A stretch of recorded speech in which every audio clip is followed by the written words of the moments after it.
ஆண்டவராகிய இயேசு கிறிஸ்துவுக்குள் எனக்கு மிகவும் அருமையானவரே, கர்த்தரும் இரட்சகருமாகிய இயேசு கிறிஸ்துவின் இனிய ஈடு இணையற்ற திருநாமத்தினாலே கிறிஸ்து இயேசுவில் ஜீவ ஊற்று என்கின்ற இந்த நிகழ்ச்சிக்கு உங்களை அன்புடன் வாழ்த்தி வரவேற்கிறேன். கர்த்தர் நல்லவர், அவரது கிருபை இரக்கம் என்றும் உள்ளது. இந்த நாளிலும் நம்முடைய தியானத்திற்கென்று கர்த்தராகிய தேவனுடைய ஆவியானவர் கொடுத்திருக்கிற ஒரு திருவசனம், அது சகரியா தீர்க்க தரிசன புத்தகம் 2வது அதிகாரம் 7வது வசனம் முதல் 10வது திருவசனம் முடிய. சகரியா 2:7-10. பாபிலோன் குமாரத்தின் இடத்தில் குடியிருக்கிற சீயோனே, உன்னை விடுவித்துக்கொள், பிற்பாடு மகிமையுண்டாகும் என்று சேனைகளின் கர்த்தர் சொல்லுகிறார். உங்களை கொள்ளையிட்ட ஜாதிகள் இடத்துக்கு என்னை அனுப்பினார். உங்களை தொடுகிறவன் அவருடைய கண்மணியை தொடுகிறான். இதோ, நான் என் கையை அவர்களுக்கு விரோதமாக அசைப்பேன். அதனால் அவர்கள் தங்கள் அடிமைகளுக்கு கொள்ளையாவார்கள். அப்பொழுது சேனைகளின் கர்த்தர் என்னை அனுப்பினார் என்று அறிவீர்கள். சீயோன் குமாரத்தியே, கெம்பீரித்து பாடு. இதோ, நான் வந்து உன் நடுவில் வாசம் பண்ணுவேன் என்று கர்த்தர் சொல்கிறார். பிரியமானவர்களே, இந்த திருவசனங்களிலே கர்த்தருடைய ஆவியானவர் நாம் எவ்வாறு கர்த்தரால் அருளப்படுகின்ற அந்த மகிமையை பெற்றுக்கொள்வது என்பதை குறித்ததான சில காரியங்களை தியானிக்க போகிறோம். ஒருவேளை நீங்கள் கர்த்தரை அறிந்து அவரை ஆராதித்து தொழுது சேவிக்கிறவர்களாக இருந்தாலும் சரி, அல்லது இன்றுதான் நான் கர்த்தரை அறிய ஆரம்பித்திருக்கிறேன் என்று சொல்லி இந்த செய்தியை ஆர்வமாய் கேட்டுக்கொண்டு இருக்கிறவர்களும் சரி, கர்த்தர் இந்த நாளிலே நம்முடைய கண்களை திறக்க வேண்டுமென்று விரும்புகிறார். பிரியமானவர்களே, ஆண்டவராகிய இயேசு கிறிஸ்துவுக்குள் தேவனுடைய அறிவு, ஞானம் என்பவைகளான பொக்கிஷங்கள் அடங்கி இருக்கிறது. அவைகளிலிருந்து நாம் பெற்றுக்கொள்ள கர்த்தர் கிருபை பாராட்டி கொண்டு வருகிறார். ஆகவே இந்த நாளிலும் கூட ஜெபத்தோடு, கர்த்தாவே என்னோடு பேசும் என்று ஆர்வத்தோடு காத்திருப்போம். நம்முடைய இருதயங்களை கர்த்தருக்கு முன்பதாக ஆயத்தமாக்கி வைத்து கொள்வோம். கர்த்தர் நம்மோடு இடைபட போகிறார். கர்த்தர் இந்த நாளிலே நம்ம ஒவ்வொருவருடைய வாழ்க்கையிலும் மகிமையான காரியங்களை, பெரிய காரியங்களை செய்ய போகிறார். ஆகவே ஆர்வமாய் கவனிப்போம். கர்த்தர் உங்களை ஆசீர்வதிப்பாராக. அனுபவிக்க ஆரம்பித்தார்கள். ஆனாலும் சிலர் அந்த பாபிலோனிய கம்ஃபர்ட்லேயே அங்கேயே குடியிருந்து அந்த வசதி வாய்ப்புகளிலே மயங்கி, அங்கே உள்ள ஆடம்பரங்கள், அங்கே உள்ள பெரிய பெரிய கோபுரங்கள், கொத்தளங்கள், அதை பார்த்து பிரமித்து அங்கேயே செட்டிலாக தீர்மானித்து விட்டார்கள். ஆகவே தான் ஆவியானவர் அவர்களுக்கு அன்பாய் எச்சரித்தார். பாபிலோனில் குடியிருக்கிற சீயோன் குமாரத்தியே, உன்னை விடுவித்துக்கொள், பிற்பாடு உனக்கு மகிமை உண்டாகும். இந்த சமகாலத்திலேயும் நாம் இதை சரியான விதத்திலே புரிந்து கொள்ள முடியும். இன்றும் பாபிலோன் என்று சொல்லப்படுகிற காரியத்திலே சில நல்ல விஷயங்கள் இருந்தாலும் கர்த்தர் அதை குறித்து என்னவாக பார்க்கிறார் என்று சொல்லி நாம் இந்த செய்தியின் அடுத்த குறிப்புகளிலே நாம் அதை பார்ப்போம். சமகாலத்திலும் கர்த்தரை அறிந்திருக்கிறேன் என்று சொல்லுகிறவர்கள் இந்த பாபிலோனிய அருவருப்புகளிலிருந்து விடுதலை பெற நம்மை அர்ப்பணிக்க வேண்டும். அப்பொழுது கர்த்தர் நம் ஒவ்வொருவருக்கும் மகிமையான காரியத்தை செய்வதாக அவர் வாக்கு பண்ணுகிறார். கர்த்தருக்கு ஸ்தோத்திரம், தேவனுக்கே மகிமை.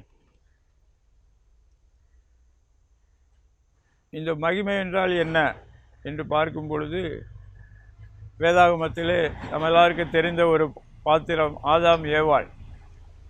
அவர்களை கர்த்தர் சிருஷ்டித்த பொழுது அவர்களை கனத்திற்குரியவர்களாக, தேவனுடைய மகிமைக்குரியவர்களாக சிருஷ்டித்திருந்தார். சங்கீதம் 8:4 அப்படி சொல்லுகிறது. அவனை தேவதூதரிலும் சற்று சிறியவனாக்கினீர், மகிமையினாலும் கனத்தினாலும் முடிசூட்டினீர், அவருடைய கரத்தின் கிரியைகளின் மேல் அவனுக்கு அதிகாரம் கொடுத்திருந்தேன் என்று சொல்லி குறிப்பிடுகிறார் பக்தன். அப்போது இந்த மகிமையை அவர்கள் எப்போ இழந்து போனார்கள்? ஆதாம் ஏவாள் கர்த்தருக்கு கீழ்ப்படியாமையில் போனதினால் அந்த மகிமையின் பெரும் பகுதியை இழந்து விட்டார்கள்.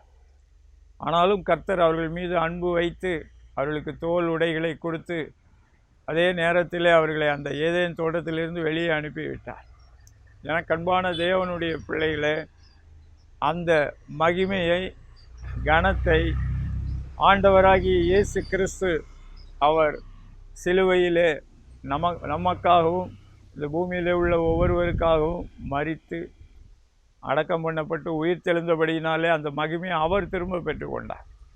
இந்த அவர் மூலமாக நமக்கு அந்த கனத்தையும் மகிமையும் அவர் கொடுத்து கொண்டு இருக்கிறார். கர்த்தருக்கு ஸ்தோத்திரம், தேவனுக்கே மகிமை. அதே நேரத்தில் கர்த்தர் நம்ம எந்த இடத்துல முன்குறித்து வைத்திருக்கிறாரோ அந்த இடத்துல இருக்க பழக வேண்டும். இந்த சியோன் குமாரத்தி அவள் பாபிலோனிலே செட்டிலாக அவள் பிரியப்படுகிறாள். ஆமாம், அதில் உள்ள ஆடம்பரங்களிலே மயங்கி அவள் தனக்கென்று கர்த்தர் வைத்திருக்கிற மேன்மைகளை அவள் புரியாமல் இருக்கிறாள். சங்கீதக்காரன் அழகாக சொல்லுகிறார், எருசலேமே உன்னை மறந்தால் என்னுடைய வலது கரம் செயலிழக்கட்டும் என்று சொல்லி குறிப்பிடுகிறார். அதை நான் மகிழ்ச்சியின் மகுடமாக கருதாவிடில் என் வாய் மேல் வாயோடு ஒட்டிக்கொள்ளும் என்று குறிப்பிடுகிறார். எருசலேம் என்றால் எதை குறிக்கிறது? சியோன் என்றால் எதை குறிக்கிறது? எருசலேம் என்றால் அது சமாதானத்தின் நகரம், கர்த்தரை துதித்து மகிமைப்படுத்தக்கூடிய ஒரு இடம். சியோன் குமாரத்தி என்றால் கர்த்தருடைய உடன்படிக்கையின் ஜனம். எனக்கன்பான தேவனுடைய ஜனமே, இன்று கர்த்தருடைய நாமம் தரிக்கப்பட்டிருக்கிற நாம் கர்த்தரை துதிக்கிறதிலே, கர்த்தரை ஆராதிக்கிறதிலே எப்படி இருந்து கொண்டு இருக்கிறோம்? சில நேரங்களிலே வாயினாலே கூட நாம் கர்த்தரை கனம் பண்ணுகிறோம். நம்முடைய இருதயத்திலே நான் சியோனுக்கு சொந்தக்காரன், நான் சியோனுக்கு சொந்தக்காரி என்கின்ற உணர்த்துதலோடு நாம் நடந்து கொள்ளுகிறோமா?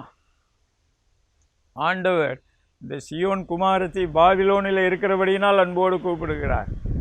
பாபிலோனில் குடியிருக்கிற சியோன் குமாரத்தியே உன்னை விடுவித்துக்கொள், பிற்பாடு மகிமை உண்டாகும். பாருங்கள், கர்த்தர் இந்த பாபிலோனிய ராஜா தானியேல் புஸ்தகத்தில் நேபுகாத் நேச்சார் என்ற ஒரு அரசன் இருந்தான், ஒரு பேரரசன். அவனுக்கு கர்த்தர் தன்னுடைய சமூகத்திலிருந்து அனுகூலங்களை, மகிமையான காரியங்களை கொடுத்திருந்தார். பாருங்கள், இந்த நேபுகாத் நேச்சார் கர்த்தரை அறியாதவன். ஆனாலும் அவன் ஒரு காலத்திலே கர்த்தர் அவனை எருசலேமுக்கு விரோதமாக படையெடுத்து வரும்படிக்கு அவனை தூண்டி அனுப்பிவிட்டார். அவன் அங்கே உள்ளே நுழைவதற்கு முன்பதாகவே அங்கிருந்த எரேமியா தீர்க்கதரிசியை குறித்து கேள்விப்பட்டான். இஸ்ரவேலின் தேவனாகிய கர்த்தரை குறித்து கேள்விப்பட்டிருந்தான்.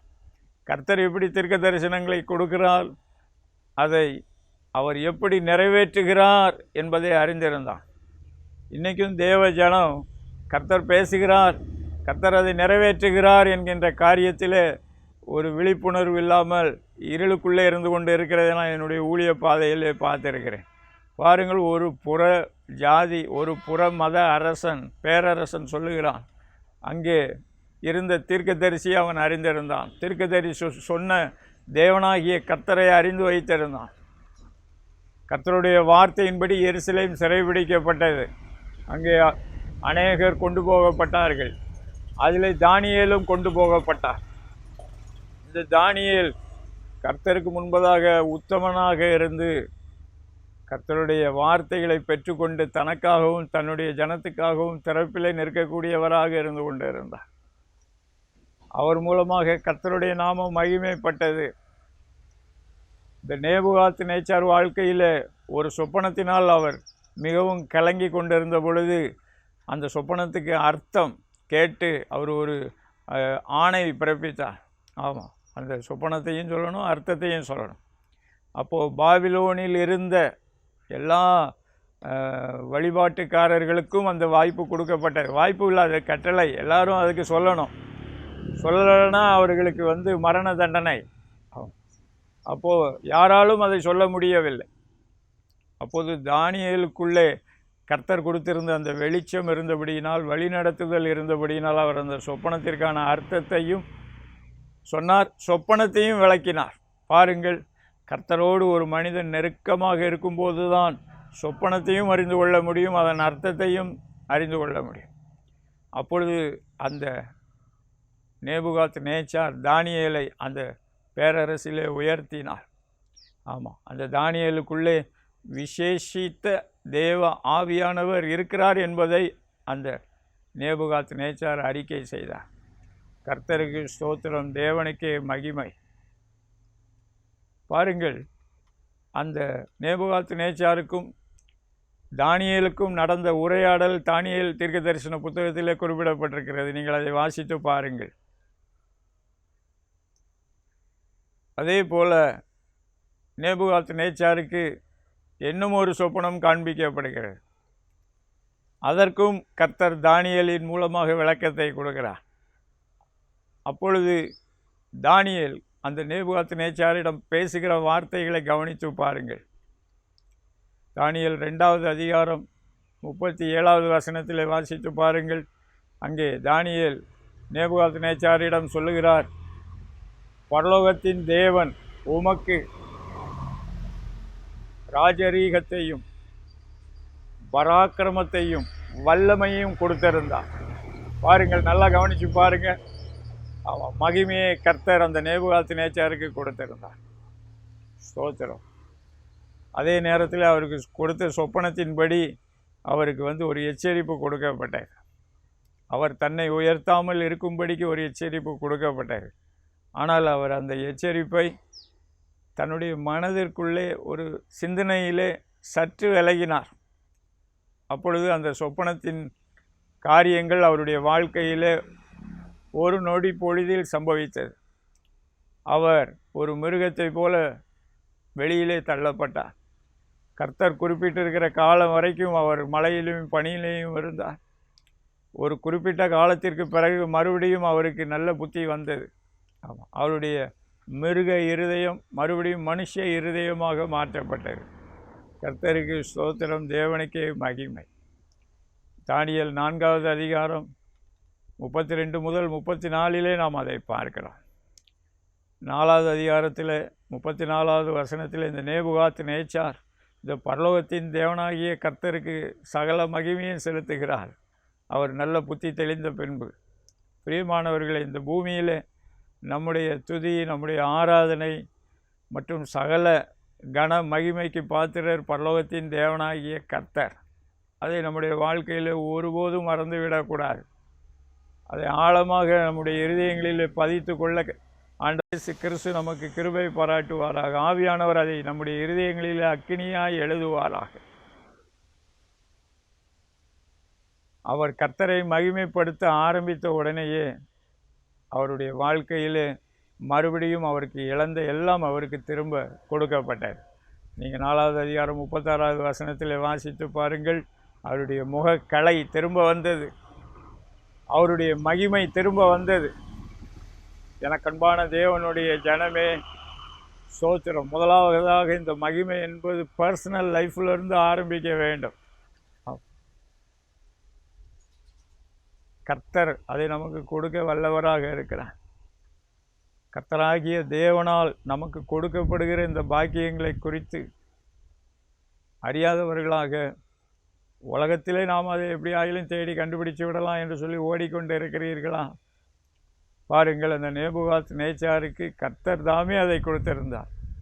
ராஜரீகத்தை கொடுத்திருந்தார், பராக்கிரமத்தை கொடுத்திருந்தார், வல்லமையை கொடுத்திருந்தார், மகிமையை கொடுத்திருந்தார். ஸ்தோத்திரம். ஆனால் கர்த்தருக்கு கீழ்ப்படியாதபடிக்கு அவர் மனதில் ஒரு சின்ன எண்ணம் கொண்ட பொழுது அவர் தாழ்த்தப்பட்டார். அந்த நேபுகாத்நேச்சாரினுடைய வார்த்தைகளை கவனித்து பாருங்கள். உன்னதமானவர் பூமியிலே வாசம் செய்து மனுஷருக்கு அதிகாரத்தை கொடுக்கிறார். யாராக இருந்தாலும் சரி, ஆண்டவர் அதிகாரத்தை கொடுக்கிறார், அதிகாரத்திலிருந்து எடுக்கிறார். அதை நம்ம முதல்ல தெளிவாய் புரிந்து கொள்ள வேண்டும். அது மாத்திரமல்ல, இந்த மகிமையை நமக்கு கொடுக்கிறார். சங்கீதம் 84:11 வேதம் சொல்லுகிறது, கர்த்தர் சூரியனும் கேடகமுமானவர், கர்த்தர் கிருபையும் மகிமையும் அருளுவார், உத்தமமாய் நடக்கிறவர்களுக்கு நன்மையை வழங்காது இரார் என்று குறிப்பிடப்படுகிறது. எனக்கன்பான தேவனுடைய ஜனமே, நம்முடைய வாழ்க்கையில் ஆண்டவராகிய இயேசு கிறிஸ்துவையும் இந்த பரலோகத்தின் தேவனாகிய கர்த்தரையும் அவர் நமக்கு பிதாவாக இருக்கிறார். ஃபாதர், அப்பா ஃபாதர் என்று கூப்பிடக்கூடியவராக இருந்து கொண்டு இருக்கிறார். இவரை அறிகின்ற அறிவிலே நம்மை விட்டு கொடுப்போமா? ஸ்தோத்திரம். இந்த பூமியிலே நம்முடைய முற்பிதாக்கள் செய்த தவறுகளின் நிமித்தம் நாம் இழந்து தவிக்கிற காரியங்களிலே கர்த்தர் அவைகளை நமக்கு திரும்ப கொடுக்கக்கூடியவராக இருந்து கொண்டு இருக்கிறார். இன்னும் ஒரு காரியத்தை சொல்லட்டும். இந்த தானியேல் 4:36 அவனுடைய மகிமை அவனுக்கு திரும்ப கொடுக்கப்பட்டது. அதில் ஆங்கில வேதாகமத்தில், ஜெனிவா பைபிள் என்கின்ற வேதாகமத்தில் ஆகுமெண்ட்டுங்கிற வார்த்தை பயன்படுத்தப்படுகிறது.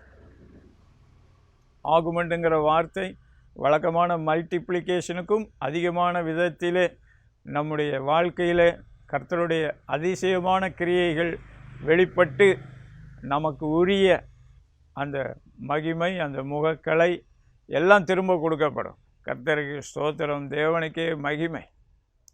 எனக்கன்பான தேவனுடைய ஜனமே, அந்த இழந்த கனத்தையும் மகிமையும் நமக்கு திரும்ப கொடுக்கும்படிக்கே ஆண்டவராகிய இயேசு கிறிஸ்து இந்த பூமியிலே வந்தார். அவருடைய பூமிக்கு அவர் வந்த முதல் வருகை அது ஒரு பரலோகத்தின் ரகசியம் நிரம்பினதாக உள்ளது. அவருடைய சிலுவை மரணம், அடக்கம் பண்ணப்படுதல், உயிர்த்தெழுதல், பரமேறுதல், மகிமைப்படுத்தப்படுதல் எல்லாமே தேவ திட்டத்திற்குள்ளாக நடைபெற்று கொண்டு இருந்தது, இப்பொழுதும் நடைபெற்று கொண்டு இருக்கிறது. இந்த உலகத்திலே அவருடைய இரத்தத்தின் மூலமாக நாம் பிதாவாகிய தேவனோடு ஒப்புரவாகக்கூடிய விதத்திலே நமக்கு அவர் அனுக்கிரகம் செய்கிறார். நம்முடைய பழைய பாவ காரியங்கள் மன்னிக்கப்படுகிறது. நம்முடைய முற்பிதாக்களுடைய பாவ காரியங்கள் மன்னிக்கப்படுகிறது. கர்த்தர் நமக்கு ஒரு புதிய துவக்கத்தை தருகிறார், மகிமையான காலத்தை தருகிறார். கர்த்தருக்கு ஸ்தோத்திரம். ஒரு 4 வருடங்களுக்கு முன்பதாக ஒரு வாலிப மகள், நான் ஒரு ஊருக்கு பெயர்ந்த பொழுது என்னை பிக்கப் பண்ணுறதுக்காக காரில் வந்திருந்தாள். அவள் காரில் போகும்போது சொன்னால், அங்கிள் நீங்கள் எனக்கு 10 வருஷத்துக்கு முன்னால் இயேசுவை அறிமுகப்படுத்தினீங்க, இன்றைக்கி கர்த்தரை நீ ஆசீர்வதிக்கிறார் என்று சொல்லி குறிப்பிட்டார். கர்த்தருக்கு ஸ்தோத்திரம், தேவனுக்கே மகிமை. அந்த மகள் நல்ல ஒரு சாஃப்ட்வேர் கம்பெனியில் நல்ல ஒரு பொசிஷனில் இருந்து கொண்டு இருக்கிறாள். கர்த்தர் அவளுக்கு குடும்பத்தை கொடுத்திருக்கிறார். ஆமாம், நல்ல சொத்து சுதந்திரங்களை கொடுத்திருக்கிறார். நல்ல ஒரு கனத்தை, மேன்மையை வைத்திருக்கிறார். எனக்கன்பான தேவனுடைய ஜனமே, இந்த நாளிலே சிறுமைப்பட்டு வாழ்க்கையிலே பின்னடைவுகளை சந்தித்து என்னுடைய எதிர்காலம் எப்படி இருக்குமோ என்கின்ற கேள்விக்குறியோடு நீ நடந்து கொண்டு இருக்கலாம், நீங்கள் நடந்து கொண்டு இருக்கலாம். இன்று கர்த்தருக்கு நேராக, பரலோகத்தின் தேவனுக்கு முன்பதாக ஒரு மனம் திரும்புதலுக்குள்ளே வாருங்கள்.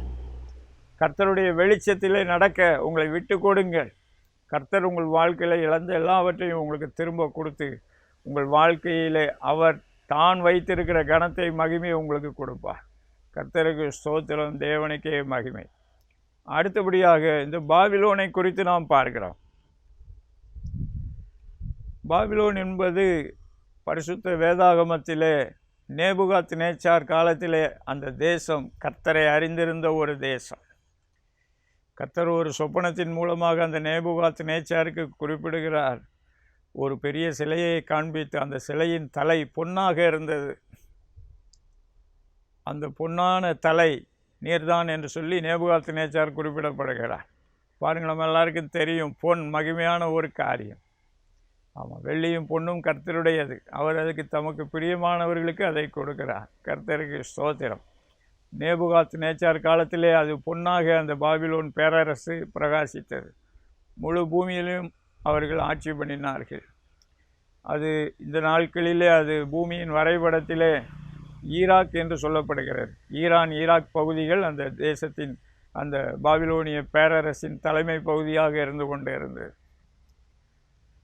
அதனுடைய மறுபக்கத்தை நீங்கள் பார்ப்பீர்கள் என்றால், வெளிப்படுத்தின விசேஷத்தில் 18வது அதிகாரம் 2வது வசனத்தில் குறிப்பிடப்பட்டிருக்கும், அது பூமியில் உள்ள சகல அருவருப்புகளின் வேசிகளின் தாய் என்று குறிப்பிடப்பட்டிருக்கும். இப்போ கர்த்தர் அந்த இதை ஏன் அப்படி பார்க்கிறார் என்று பார்த்தால், அங்கே பாலுறவு ரீதியாகவும் அப்படிப்பட்ட கலாச்சாரம் இருந்தது. அதே நேரத்தில் ஜீவனுள்ள தேவனாகிய கர்த்தரை அறியக்கூடிய அறிவு அவர்கள் எல்லைகளில் இல்லாமல் இருந்து கொண்டிருந்தது.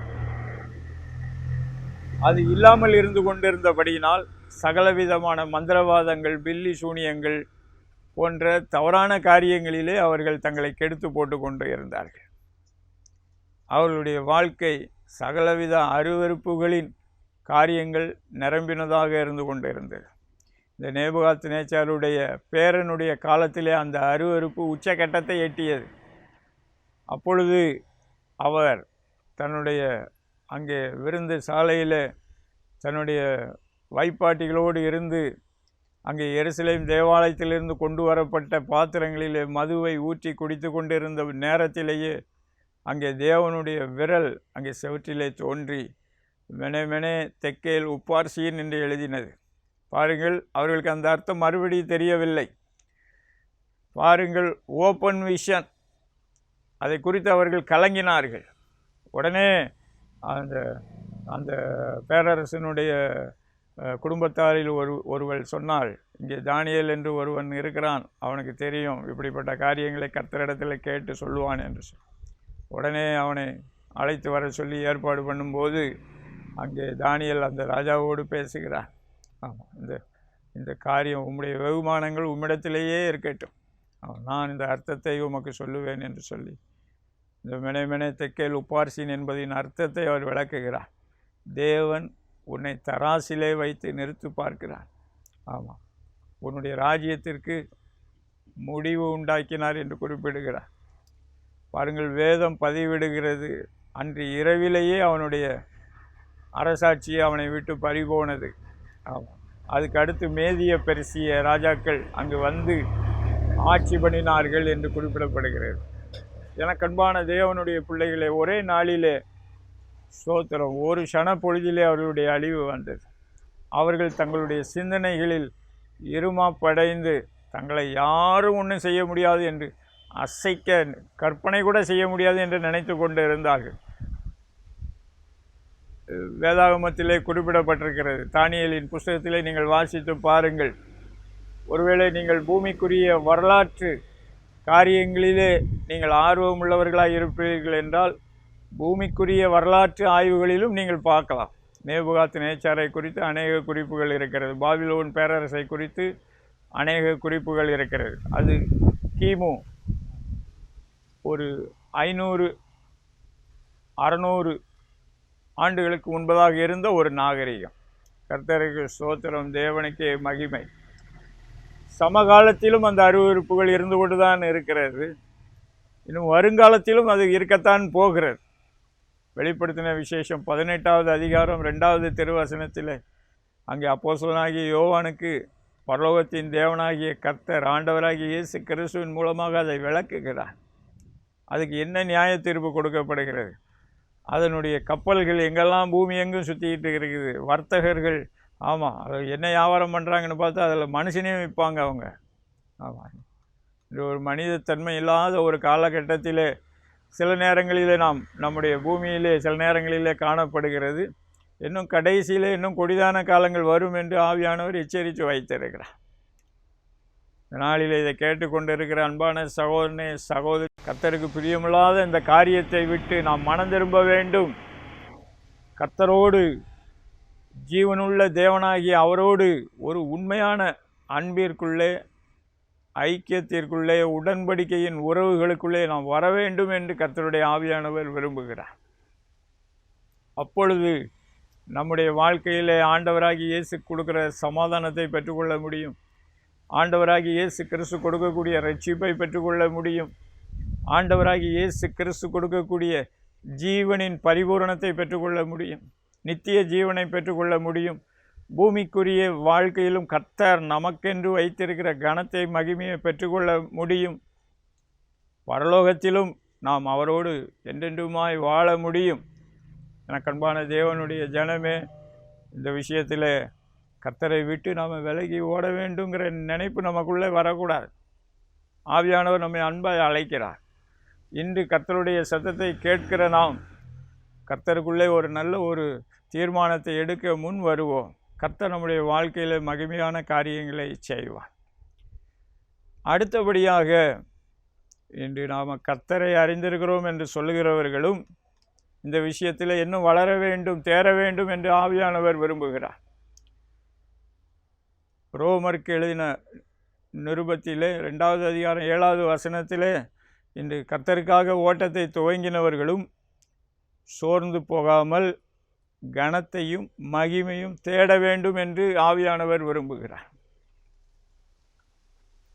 அப்பொழுது நமக்கு பரலோகத்திலே நித்திய ஜீவனை ஆண்டவர் கொடுப்பார். அப்போது நம்முடைய வாழ்க்கையில் கர்த்தர் நமக்கென்று வைத்திருக்கிற கனம், மகிமை என்கின்ற விஷயம் என்ன என்பதை குறித்து நம்முடைய கண்கள் திறக்கப்பட்டதாக இருந்து கொண்டே இருக்க வேண்டும். இது மிகவும் அவசியம். கர்த்தர் ஒவ்வொருவருக்கும் வைத்திருக்கிறார். ஒவ்வொருவர் சம்பந்தப்பட்டிருக்கிற ஸ்தாபனங்களிலே வைத்திருக்கிறார், குடும்பத்திலே வைத்திருக்கிறார், தொழிலிலே வைத்திருக்கிறார், வேலை வாய்ப்புகளிலே வைத்திருக்கிறார். ஆமாம், சொத்து சுதந்திரங்களிலே வைத்திருக்கிறார், ஊழியத்திலே வைத்திருக்கிறார், சபையிலே வைத்திருக்கிறார். அதை நாம் புரிந்து கொள்ளும்படிக்கு நம்முடைய ஆவிக்குரிய கண்கள் திறக்கப்பட வேண்டும். அதில் இயேசு கிறிஸ்துவை ஏற்றுக்கொண்டவர்கள் கர்த்தருக்காக வாழ வேண்டும், கர்த்தருக்காக ஓட வேண்டும். சிலர் அதெல்லாம் நமக்கு எதுக்கு, ஆண்டவரை என்னையை ஆசீர்வதிங்க, ஆமாம் என் மனைவியை ஆசீர்வதிங்க, என் மகனை ஆசீர்வதிங்க, என் மருமகளை ஆசீர்வதிங்க, ஆமேன் அப்படின்னு முடித்து விட்டு அதோடு தன்னுடைய ஓட்டத்தை நிறுத்தி கொள்கிறார்கள். ஆமாம், கர்த்தர் குடும்பங்களின் தேவனாக இருக்கிறார், குடும்பங்களையும் நேசிக்கிறார். அதே நேரத்தில் ஆன் தி அதர் சைட் அவர் சொல்லியிருக்கிறார், தகப்பனையும் தாயும் என்னை விட அதிகமாக நேசிக்கிறவன் எனக்கு பாத்திரவானல்ல என்று சொல்லியிருக்கிறார்.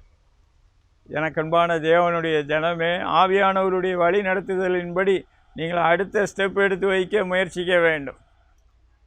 கர்த்தருக்காக ஓட வேண்டும்.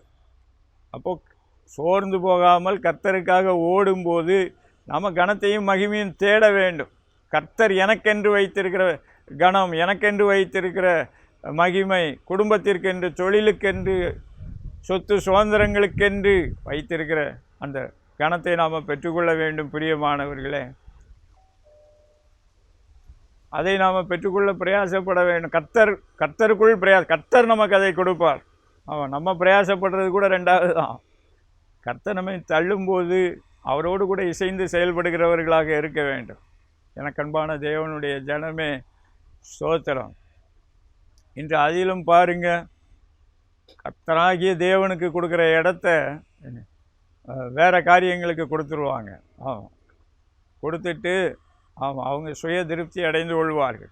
அதுதான் யோவான் 5வது அதிகாரம் 44வது வசனத்தில் ஆண்டவராகிய இயேசு கிறிஸ்து குறிப்பிட்டார், தேவனால் வருகிற மகிமையை தேடாமல் ஒருவரால் ஒருவர் உங்களுக்கு உண்டாகிற கனத்தை மகிமையை ஏற்றுக்கொள்கிறவர்கள் என்னை எப்படி விசுவாசிப்பீர்கள் என்று குறிப்பிட்டார். இந்த இயேசு கிறிஸ்துவுக்கு இடம் கொடுக்காம ஒருத்தர் கனம் பண்ணுறேன்னு சொல்லி பார்த்தா, சில நேரம் ஆராதனை ஸ்தலங்களிலும் அப்படி தான் நடக்கும், பார்த்துக்கிட்டு இருக்கோம். நான் உன்னையை கனம் பண்ணுறேன், நீ என்னையை கனம் பண்ணு, நம்ம 2 பேரும் சேர்ந்து ஆமாம் ஏதாவது பண்ணுவோம் அப்படின்னு நினச்சி ஏதாவது ஒன்று பண்ணிக்கிட்டு இருப்பாங்க. ஆண்டவராகிய இயேசு கிறிஸ்துவை விசுவாசிக்கிறவர்கள் தான் தேவனால் கனம் பண்ணப்படுவார்கள், தேவனால் மகிமைப்படுத்தப்படுவார்கள். ஆண்டவராகிய இயேசு கிறிஸ்துவையும் பிதாவாகிய தேவனையும் விசுவாசித்தால் தேவனுடைய மகிமை நீங்கள் கண்டுகொண்டே இருப்பீர்கள். எல்லா பகுதிகளிலும், உங்கள் குடும்பமானாலும் சரி, உங்கள் தொழிலானாலும் சரி, வேலை வாய்ப்பினாலும் சரி, சொத்து சுதந்திரமாக இருந்தாலும் சரி.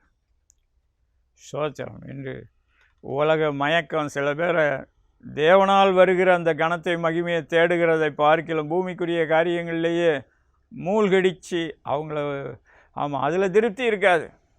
ஏதோ அந்த நேரத்தில் சில சிற்றின்ப திருப்தி கிடைக்கலாம்.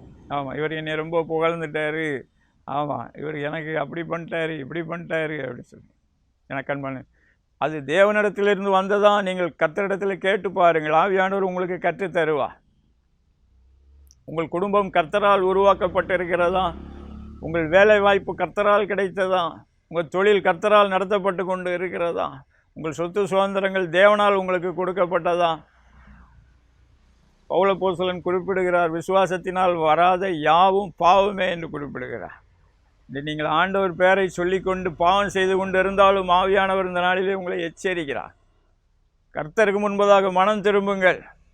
ஸ்தோத்திரம். அதில் ஆசீர்வாதத்தை நீங்கள் பார்க்க மாட்டீர்கள். அதில் மனம் திரும்பி, ஆண்டவரே உங்கள் இரத்தத்தினால் என்னை கழுவும், என்னுடைய வாழ்க்கையில் நீர் என்னை கனப்படுத்தும், நீர் என்னை மகிமைப்படுத்தும் என்று கேட்டு பாருங்கள். கர்த்தர் உங்கள் வாழ்க்கையின் அனைத்து பகுதிகளிலும் உங்களை நடத்தி கொண்டு இருப்பார். உங்களுக்குரிய மகிமையை திரும்ப வரம்படிக்கு செய்வார். உங்களை அவர் பகிரங்கமாய் மகிமைப்படுத்துவார். நேபுகாத்நேச்சாரை மகிமைப்படுத்தினார். ஆண்டவராகிய இயேசு கிறிஸ்துவை பிதாவாகிய தேவன் பூமிக்குரிய முதலாவது வருகையில் அநேக முறை மகிமைப்படுத்தினார். அவர் ஒருக்க ஜெபம் பண்ணுகிறார், பிதாவே என்னை மகிமைப்படுத்தும், நான் மகிமைப்படுத்தினேன், இன்னமும் மகிமைப்படுத்தி கொண்டே இருப்பேன் என்று குறிப்பிட்டார். இன்று ஆண்டவராகிய இயேசு கிறிஸ்துவை பிதாவாகிய தேவன் மகிமைப்படுத்தி கொண்டே இருக்கிறார். அவருடைய நிழலுக்குள்ளே நீங்களும் நானும் கர்த்தரால் கனம் பண்ணப்படுகிறோம், மறந்துவிடக்கூடாது. அதுதான் பூரண ஆசீர்வாதம், பூரண மகிமை. அதை பெற்றுக்கொள்ள வாஞ்சிப்போமா? அதற்காக அவர் தன்னையே பலியாக்கி இருக்கிறார். நாம் கண்களை மூடி ஆண்டவரை நோக்கி பார்ப்போம். ஆண்டவராகிய இயேசு கிறிஸ்து நமக்காக 2000 ஆண்டுகளுக்கு முன்பதாக இந்த பூமியிலே வந்து ஸ்தோத்திரம் தன்னையே ஒரு பலியாக்கி இருக்கிறார். தன்னுடைய இரத்தத்தின் மூலமாக ஒரு ஒப்புரவாகுதலை கொடுத்திருக்கிறார். தன்னுடைய மாம்சமாகிய திரையின் மூலமாக இந்த காணக்கூடாத பரலோகத்தின் தேவனுடைய சமூகத்திலிருந்து ஒத்தாசைகளை பெற, சமாதானத்தை பெற, சந்தோஷத்தை பெற உதவி செய்து கொண்டு வருகிறார். ஆண்டவராகிய இயேசு கிறிஸ்துவின் மூலமாக தான் நாம் பிதாவாகிய தேவனுக்கு முன்பதாக நீதிக்குட்படுத்தப்படுகிறோம். மற்ற நீதிகளெல்லாம் அழுக்கான கந்தை, அதை பற்றி கொண்டு மேன்மை பாராட்டாதிருங்கள். ஸ்தோத்திரம். ஆண்டவர் உதவி செய்து கொண்டு இருக்கிறதாக உணர்த்துகிறார். ஆண்டவரே, இந்த நாளிலும் உம்முடைய வார்த்தைகளை கேட்டுக்கொண்டிருந்த ஒவ்வொருவருக்காகவும் உம்முடைய முகத்தை நோக்கி பார்க்கிறோம். குற்றங்கள் குறைவுகளை மன்னிப்பீராக. ஸ்தோத்திரம். உங்கள் ரத்தம் கழுவட்டும். அருமையான சகோதரனே, சகோதரி, ஆவியானவர் உணர்த்துகிற ஆண்டவரிடத்தில் மன்னிப்பு கேளுங்கள். ஸ்தோத்திரம். ஆண்டவரே, நீரே என்னை நடத்துங்கள் என்று கேளுங்கள். ஸ்தோத்திரம். ஆண்டவரே, ஒவ்வொருவருடைய அங்கலாய்ப்பையும் கேட்பீராக. அப்படியே வாழ்க்கையில் இழந்த சமாதானம், இழந்த ஐக்கியம் திரும்ப வரட்டும். ஜீவனுள்ள தேவனோடு ஒரு ஐக்கியம் உண்டாகட்டும். ஆண்டவரே, அவருடைய வாழ்க்கையில் இழந்த நன்மைகள், சுதந்திரங்கள், ஆசீர்வாதங்கள், கனம், மேன்மை, மகிமை உம்முடைய அளவின்படி நீர் ஒவ்வொருவருக்கென்று பிரத்யேகமாக வடிவமைத்து வைத்திருக்கிற அவைகள், உலக தோற்றத்துக்கு முன்பதாகவே வைத்திருக்கிற அவைகள் இன்று அவர்களுக்கு திரும்ப கிடைக்கட்டும் என்று சொல்லி ஜெபம் பண்ணுகிறேன். ஆண்டவருடைய அக்கினி இறங்குகிறது. கர்த்தர் தேவையில்லாத காரியங்களை சுட்டெரித்து போடுகிறதாக உணர்த்துகிறார். அநேகருக்கு கர்த்தர் புதிய துவக்கத்தை கொடுத்து கொண்டு இருக்கிறார். கர்த்தருடைய அபிஷேகம் உங்கள் மீது இறங்கி கொண்டு இருக்கிறது. ஸ்தோத்திரம். நீங்கள் கர்த்தரோடு நடக்கிறவர்களாக இருந்தாலும் கர்த்தர் இந்த நாளிலிருந்து உங்களுக்கு ஒரு எலிவேஷன், உயர்த்துதலை கட்டளையிடுகிறதாக உணர்த்துகிறார். அவருடைய தயவுள்ள கரம் ஒவ்வொருவரையும் தொடுகிறது என்று ஆவியானவர் உணர்த்துகிறார்.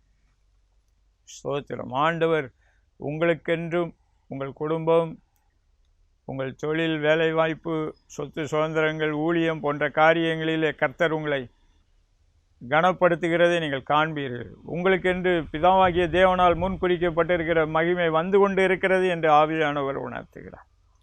ஆண்டவரே, உமக்கே சகல துதி கன மகிமையால் எடுக்கிறோம். கிறிஸ்தேசுவின் நாமத்தினால் பிதாவே. ஆமேன், ஆமேன். பிரியமானவர்களே, கர்த்தர் உங்களை ஆசீர்வதிப்பாராக. ஆமேன்.